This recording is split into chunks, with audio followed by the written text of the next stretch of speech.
Frank was a monster who wanted to dance, written and illustrated by Keith Graves, is a silly, laugh out loud book that follows our favorite creature as he pursues his dreams of becoming a dancer and performer.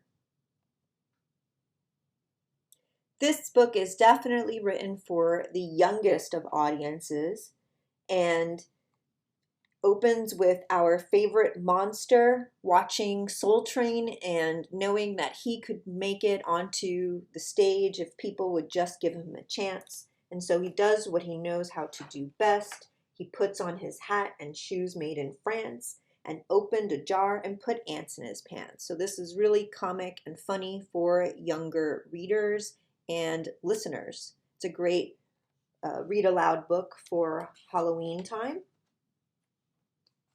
You can see here it's very silly.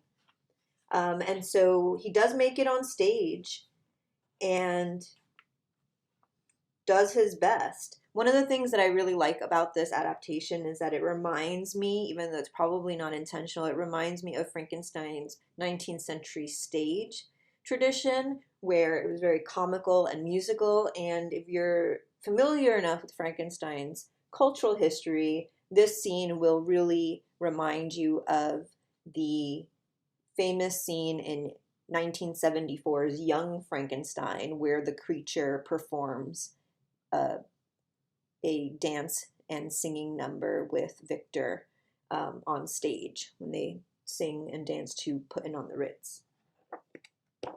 Things don't go well for our monster, though, and eventually he starts to fall apart and everybody runs away, as they usually do.